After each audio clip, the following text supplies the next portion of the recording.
was not about the money, because at that point I said, you know what, I'm no longer chasing money and degrees. I want to live my life purpose. So I was on the journey to figure out what that was. So I started to watch videos on YouTube to see, how do you discover your life purpose? What does it mean to live in your purpose? And I follow people on social media who I thought was a good example, who were living their life purpose, such as Heather Lindsay, Sarah Jakes Roberts, and Ashley Empowers. And I started to pray and change my life according to, so I wanted to God to really speak to me. And I really thought about what was something that I was good at, that came easy for me, that made me excited. And I knew that I always like to encourage people. I like to help people. I'm the kind of person where I don't like when people say I can't. I don't like for people to give up. It's when they say it's a fire in your belly when you get so excited. And I really do get excited because I'm like, I like to push people to their limit. Episode 1, I discussed my journey at Johns Hopkins. Working in nutrition is where it all began. And now I'm in media relations. Well, my guest on this week's episode is someone I worked in nutrition with. That is my good friend, Patricia Barnes. Patricia worked in the cafeteria where I worked in the nutrition storeroom. So our paths would always cross. And, when you cross paths, you tend to strike up a conversation. It was during this time we both found out we were in school pursuing our dreams. And at that time, Johns Hopkins, in our current positions, was the stepping stone. Well, she would later become a nurse, where I would leave, the story, and come back. Well, I'm excited to bring her on today as she discussed her journey, how she did everything intentional in her journey to becoming a nurse, and then moving on while still being a nurse, creating her own brand, the Go Patty brand. So, ladies and gentlemen, excited for you to learn from her. She's a great motivational speaker, my good friend, Patricia Barnes. All right, ladies and gentlemen, as promised, I have a good friend of mine. Wow, hard to believe it's been, 14 years now since me and my next guest on the line, the one and only Miss Patricia Barnes, the owner of the Go Patty brand, a brand that, it's geared to inspiring women empowerment, but men, you can take a lot of advice, because I'm always on the website and I'm always getting those good motivational quotes for myself. Hey, how you doing today? Good. How you doing, Brian? Thanks for having me. I'm good. Just been working and everything. How's everything going on your end? I know we still in the midst of a pandemic, but how are you feeling? I'm doing good. I'm just trying to take it one day at a time and really focus on self-care and focus on my emotional and mental health during this pandemic. Let's talk about your career. So when we met, we were both in nutrition. You was in the cafeteria as a cashier, and I was in the nutrition storeroom. And I'll say, you used to hook me up with the donuts in the morning. But you would, while you was there, you was in school, in nursing school. Can you talk about how you was able to balance during that time working in nutrition and going to nursing school? Well, I always had a plan. I wanted to be a registered nurse since I was in elementary school. Mainly, I was inspired by my mom, who is a GNA, a geriatric nursing assistant, and my grandmother, she's a caretaker. And so I knew going in that my mission was to get in the hospital, because I knew that it would be easier for me to get a job as a nurse if I'm already in the building. So I was like, I'll start anyway. I'll do whatever I have to do. I just need to get in the building. And so my humble beginning started as a cashier in the nutrition department. And it really was easy because I knew what I wanted to do. And I didn't complain much. I just took the time to work. And I used to work a lot of overtime, and I had times when I would sit and I would study, always just studying. So it was really easy to balance that. So once I was in the door, I was like, okay, now I need to get really closer to the nurses. So I wanted to work as an administrative assistant. And so I applied for the job and I did that. And that really opened my eyes up to what it would be like as a registered nurse. I had a chance to mingle with the nurses, the physicians. I could ask questions. Yeah, I remember when you was doing that. See, at that time, I feel like we both rose up around the same time. Or I think you probably went before I Mhm. did. I went from nutrition to a support associate, which is assisting the nurses. It's, people would say it's glorified housekeeping, but the difference was from the environmental service department with our department was we could help the nurses remove and move patients. We could sit in a room with patients, and it was that time where I developed a true respect for nurses because one, I always saw the hard work and dedication, but I also saw how much work they did. Um, can you talk about how much, what was some of the highlights you had when you worked as a administrative assistant? Some of the highlights were I had a chance to really talk to the nurses because at that point I was not in the nursing program. I was taking classes to prepare me to get accepted into the nursing program. And some of the highlights were I learned how to have skills more than a registered nurse. So that made me to have more of an advantage because I had the administrative assistant skill. So as a bedside nurse when we didn't have a clerk, I can answer the phone. I knew how to handle the family members. I knew how to call transport so that I can get my patient to MRI. I knew how to fix the copy machine. So I didn't go in a panic when we were understaffed and we didn't have administrative assistant. But the biggest thing of it all was just for me to see what it would be like to be a registered nurse. And I had a reality check that it was not easy, and it really gave me a chance to say, do I really want to do this? Because there will be some nurses who will be crying, some nurses who will be depressed. And it's just like, whoa, what am I getting myself into? But I always did my research, Brian. And everything I did in that hospital was intentional. So I was doing my research and I saw how demanding the nursing program was. So I started to save money because I wanted to dedicate my time to my studies. So as a unit clerk, I was saving so much money and I was preparing to be accepted to the nursing program. And at that point, I resigned as administrative assistant when I got accepted to the nursing program so I can devote my time to my studies. I think that's important. A lot of people who listen to this show are a lot of students, especially college students, and primarily, I do have a heavy journalist following because that's the field I'm in. But as I stated when I created this podcast, I am connected to so many great people that I wanted to be able to share the world with y'all, share y'all with the world. Mhm. And you brought up something that was important. I think a lot of college students need to really understand, if it's possible, save your money.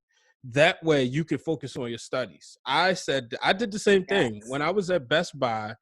I worked as, sales associate, and the last semester at Morgan, we had the last year we had a brand new chairperson who would become the dean of the School of Global Journalism.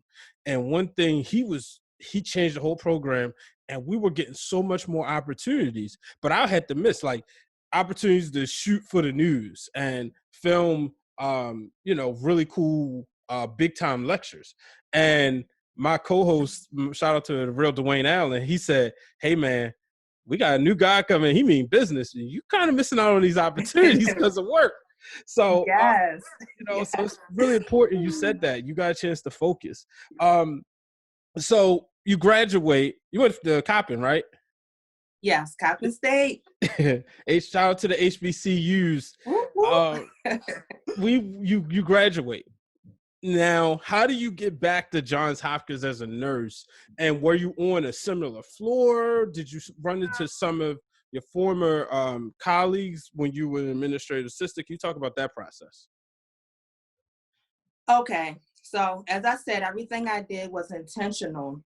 So I got a job as a student nurse my last year of nursing school, only because I was always doing my research. I said, oh, it'll be even better for me to get a job as a student nurse because it's like almost guaranteed a job. And let me tell you how you have to represent who you are, and you never know who's listening. I was at my clinicals and I was talking to a student nurse friend. I'm like, man, okay, it's time for me to get a job as a student nurse because I really just need to get a job fast. Like, I don't want to waste no time, because I was hearing that people were having a hard time finding a job as a nurse. And I'm like, why is that?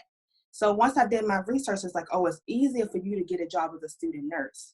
So at the clinicals, I was like, okay, I got to find a job. And I didn't know that my clinical instructor was listening. She pulled me to the side and she said, I heard what you said. Like, I know a nurse manager who's hiring for student nurses.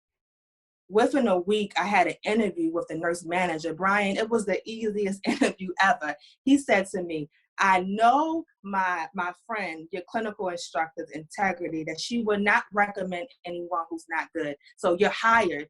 When can you start? I'm like, oh, wow. Just give me a copy of your resume. But that was not at Hopkins. That was at University of Maryland. I just wanted to share that with my fellow inspiring nursing students, that it's better for you to get a job as a student nurse your last year. And it was a lot easier for me to do that because I didn't have to worry about finances.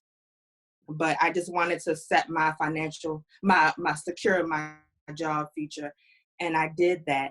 So I took a month off, and at that point I was studying for the NCLEX, the state board, and I passed the first try, and it was so easy for me to get a job. I got a job at University of Maryland, and after that year I said, okay, I want another job. So I applied at Johns Hopkins. And I got the position, but not on the original floor. I worked on a neurosurgery floor as an administrative assistant, but I was working on general surgery unit as a registered nurse. And I really didn't mingle with the people that I mingled with, because that was, remind you, 3, 4, like 5 years at least have went by. Mm-hmm. But because I had a good reputation from the work that I did as a clerk and as a cashier, it was easy. You know, my work stood for itself. I had great work ethics, and, you know, I was always professional. Like, I never had like any problems. Yeah, and that's one of the things I always had admired about you, even when we were in nutrition together. I didn't say I was a knucklehead, but so I'm gonna be. You had a good time. I had a good time, but I also had some managers who also used to nitpick about certain things. Shout out to Eugene Williams. It's funny because I seen. No, it's funny. I can say that now. I mean, quite frankly, I always, I say what I say on my podcast. If somebody listening, they got something to say, I'll say it to their face, bottom line. But Eugene used to give me the blues. Right. And it's funny because mm-hmm. I saw him recently since I've been in my position as a media relations specialist. And I was with one of my colleagues, and I said, oh, that's my former manager. I said, he used to get on my nerves. Told him straight like that. And he said, oh, man, well, look at you now, man. Look at you. You're doing well. So, yeah. Eugene was Eugene. Start. Yes. But, yeah. So talk about the transition and how it's been at the University of Maryland. The transition from student nurse? Yeah, for student nurse. Whew. Well, Brian, let me tell you, I was, like I said, watching it, I knew that I was in for. Oh, it's not just taking a picture in your cute scrubs and, I'm a nurse, what you see on Instagram. No, it's hard work, it's labor. I remember I used to tease my grandmother because she, you know, she was a caretaker. She would always take her hot bath at the end of the day with her Epsom salt. And one day I'm like, Grandma, why are you doing all that? But my first day as a student nurse, I ran. I said, Grandma, where's the Epsom salt?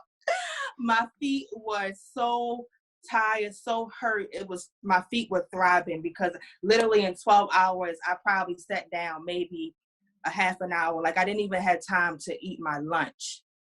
It Oh was wow. so busy. Like it was hard. You know, I was young. Like I graduated as a nurse at 25, and I still had a lot to learn. Like I was very fragile, and I wore my feelings and my heart on my sleeves. There would be times where, you know, I would be crying on behalf of my patients because, you know, they would be so sick, and you know, it was just I was emotionally attached to my patients. And you know, I had to learn how to just develop thick skin because some of the physicians were nasty and demeaning. And I learned that the nursing world is not what I really expected it to be. It's a lot of politics.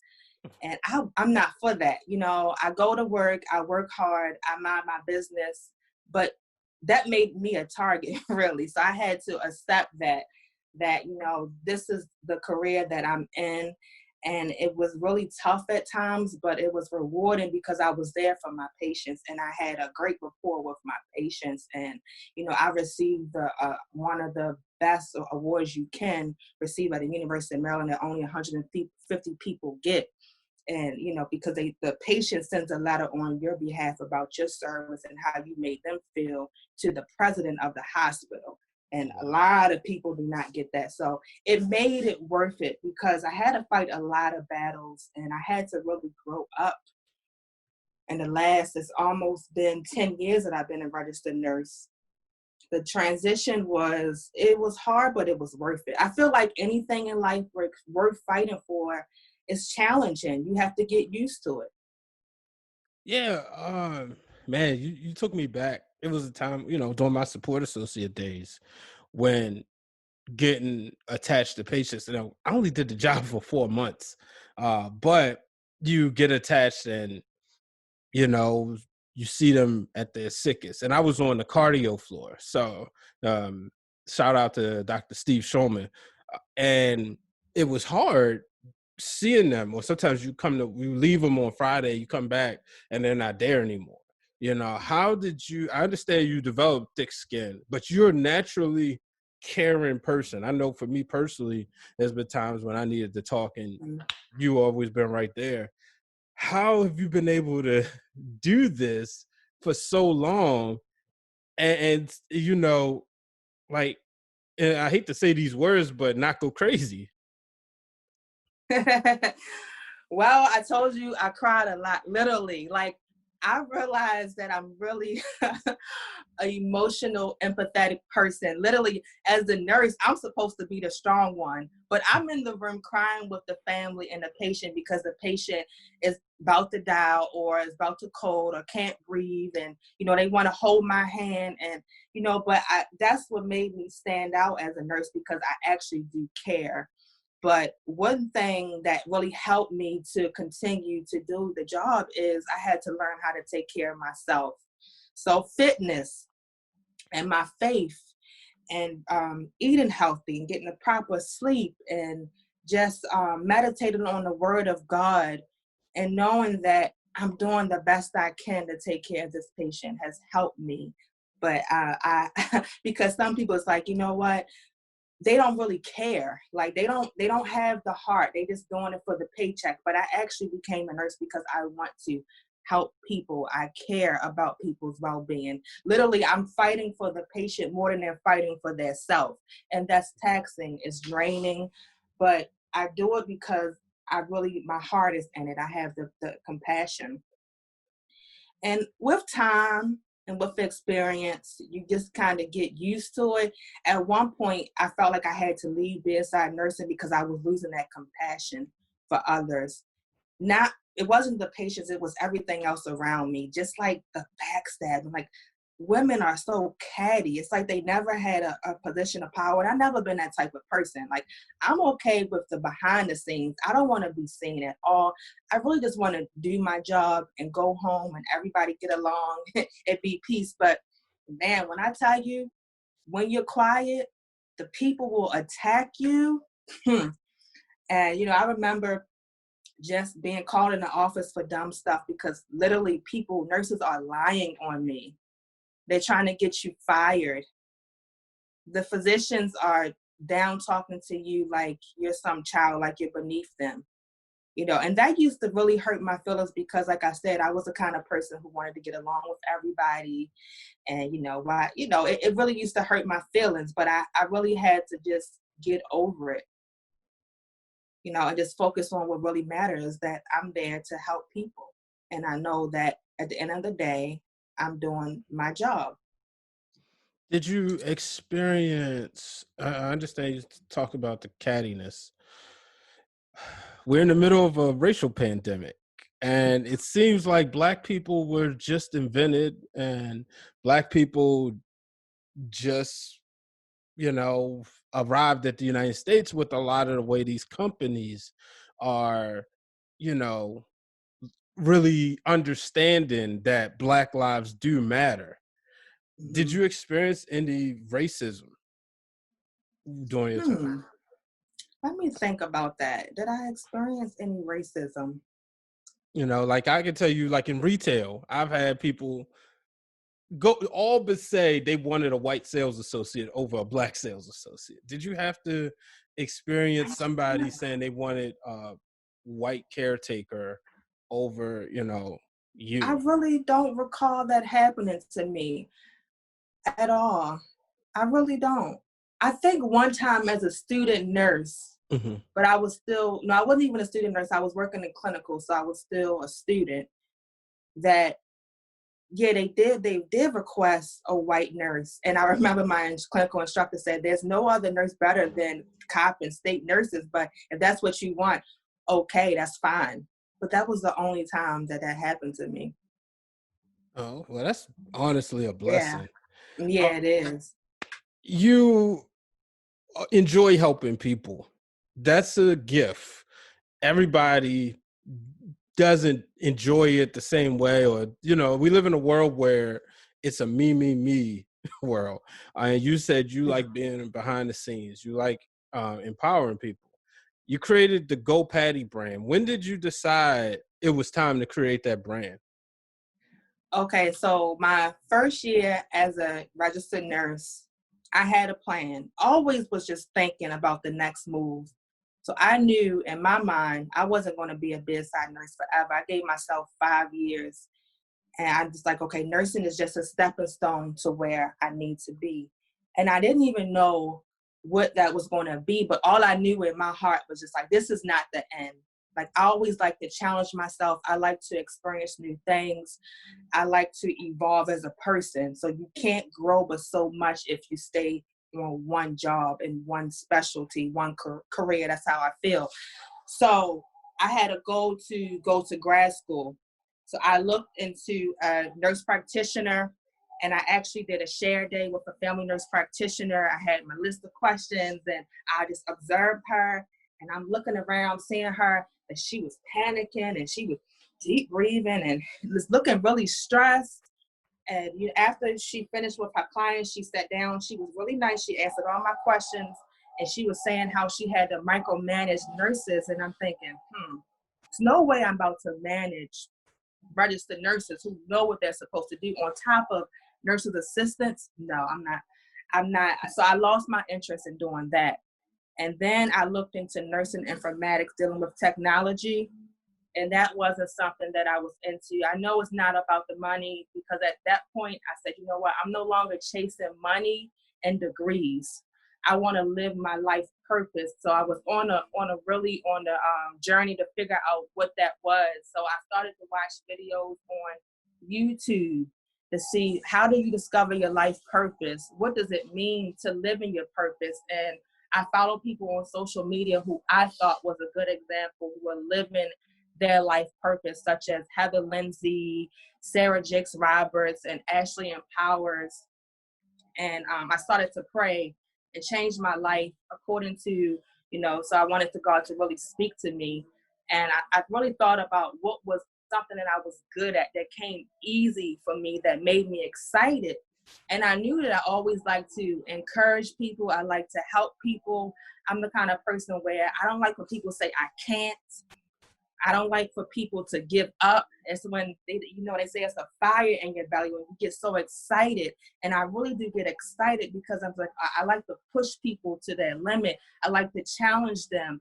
I like for people to evolve and always grow. But I didn't want to accept myself as a motivational speaker because, like I said, I'm very shy. I'm an introvert and I like behind the scenes. So if I accepted that calling, that means that I gotta speak in front of people, and I don't want to do that. So I'm like, okay, God, let me just confirm what you're doing with me. What is my life purpose? So I put grad school on hold, and I just continued to pray and seek God, and I joined Heather Lindsay group called Pinky Promise in Baltimore. And I started mingling with different people because I just wanted something different, right? I just felt like I just needed a change in my life. And one of my Pinky Promise sisters told me that there was a mission trip to South Africa. And because I wanted us to go on a trip, but everybody was on a budget, just trying to manage their money and do other things. But, I had some money that I wanted to blow. So she was like, do you want to go on a mission trip to South Africa? And I started looking into it. I said, let's send me the information. And I checked into it. I said, you know what? It's a done deal. If I can go to an African safari in Africa, then I'm going. So I checked it out. Voila, it was an African safari. So I'm going. But the thing about it was, I also like to push past your fears. And, because I'm a fearful person. I get it from my family, unfortunately, but I don't really give in to my fears. So I had to get over the fear of heights. I don't like flying, and I had to fly by myself because my Pinky Promise sister, she wasn't going. So I was You don't like flying? No. And look, I like to travel though. So I know, right? As many times that I just Ryan, I'm telling you, I do not like to fly. Literally, I don't like to fly. And to go to a whole country by myself. How long was the flight? I'm used to flying with people, huh? How long was that flight? I believe it was, I want to say 16 to 18 hours. Wow. Yes. I don't mind flying, but the most I've done was 6 to California. Oh, wow. Really? That's it? Yeah, right. So, and I don't hate it, but I want to go out of the country, but I'm like, oh, that's a long time to be in a plane. It is a long time, but you know what I'm saying to you? I have a message because if I didn't change my life, my circle, push past my fear, I would have never had that confirmation of my purpose. Like, I know without a doubt, God called me to be an international motivational speaker. And I did things I normally wouldn't do. I went kayaking. I have a fear of deep water. Can barely swim. And I'm in the ocean, kayaking. So afraid. I was so afraid. And then I went hiking 2,000 feet. The first time I went hiking. And one thing I told you, I don't like for people to quit. So it was the Pinky Promise. Well, they're not my sisters that I met there. They were about to quit. And I'm like, you can't quit. I need you. We got to do this together. Wait till we get to the top. It's going to be beautiful. But deep down inside, I'm like, if they only knew, I'm afraid too. And I keep telling myself, don't look down. Don't look back. Just keep going up. And we made it to the top, and it was beautiful. And one of the guys who was a photographer and videographer for our group, I heard him telling one of my sisters that Patricia's very motivational. She's a superstar. And I'm like, I heard him. He was far away because they were walking down, and I was still at the top, just taking in the beautiful view and just having a moment, of gratitude, because it's like a lot of people don't get a chance to experience this. And I was just thanking God that I pushed through my fears. Because Brian, when I tell you I had the ugly cry, I was afraid to go on this trip, to do it by myself. And I did it. And I said, well, God, if that's my confirmation, let him say it again. He said it again. He's like, Patricia is a really a motivational person. She's going to be a superstar. And from that point on, I just accepted my calling, because I really do like to encourage people, but it's different ways that you can help people. So now it's all about Go Patty. It's just a brand to inspire, motivate, and empower people to become whole, to work on personal development, to dream big, then take action, because we can dream, but if we don't execute the idea, the vision is just a dream, and to always have fun in between. And, God is really my CEO. He's my PR rep. He's my marketing strategist. Like, everything I'm doing is what God is leading me to do. And it's fun because I like adventure. I like to try new things. And, I'm just so grateful that I never thought that my life would be so impactful, and that who I am is like so easy. When you live in your purpose, it's who you are. Like, of course, I'm challenged in ways, like, because I don't like the public speaking, but I'm getting messages from people who telling me how I inspired them. They're telling me, thank you so much for being vulnerable and honest and transparent and raw, and how I helped them, like how they were sad and I uplift their spirits. It's no greater feeling than that. And, I just thank God for leading me on this journey. You have a moment. The title of the show is called Breaking Through the Glass Ceiling. For the Go Patty brand in particular, do you have a moment where you realize this is it? Like, everything is working. Is there a single moment that stands out where you feel like you broke through that glass ceiling? Yes, I would say the moment I broke through the glass ceiling, and that I said, okay, I'm officially a motivational speaker, is when I had my interview with Ashley Empowers. Remember, I mentioned that she was one of the women that inspired me to, I love her lifestyle and how she lives and her purpose. And when she interviewed me for Single, Save, and Secure, and remind you, she has a large platform. Mm-hmm. I have a very small platform. I'm just getting started. I don't even really have any motivational videos yet. She has interviewed celebrities. She has interviewed people of power, millionaires, and she interviewed me, and she didn't even charge me. And I knew it was God's favor.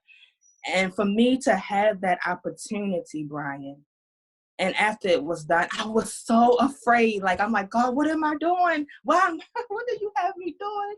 Like, why I'm not a motivational speaker? I was thinking all these things, and I was so afraid. But I just pushed through that fear. And afterwards, Brian, all the comments, literally people sending me messages, emails, thanking me for my testimony, and thanking me for sharing my story. That was the moment that it's like, okay, this is real. Like, I'm really living in my purpose, and I'm just getting started. Like, God called me to be international. I'm going to help. He already promised me I'm going to inspire millions of people, Brian. Like, I'm a humble person. Like, I didn't ask for that. I just really wanted to inspire my immediate family, let alone millions of people. Like, that wasn't in my plan. Not at all. But I just know one thing about me, Brian. I have worked hard. I have become the first generational college grad. I always try to share, and I'm learning whatever I'm learning. I like to share to other people to help them out. So, I have a story. Like, I really have a lot to give to people, and I just accepted that you know what, you really do got it going on. Like, you have really worked hard, and the world is about to know who you are and why God has called you to be a motivational speaker. Yeah, and it's phenomenal. I have to say publicly, I'm proud of you.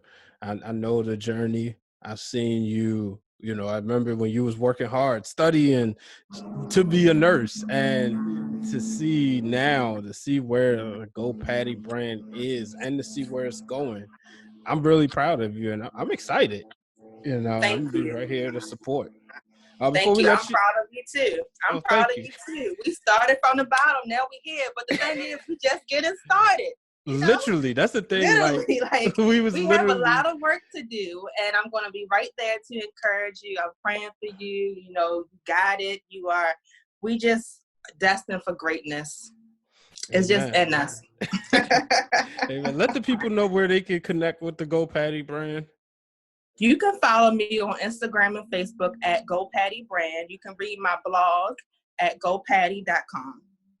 All right, you heard what she said, ladies and gentlemen. Make sure you connect with her. Patricia, thank you so much. I really appreciate your time. Thank you so much, Brian. God bless. God bless. That is the beauty of this podcast. I get an opportunity to catch up with old friends.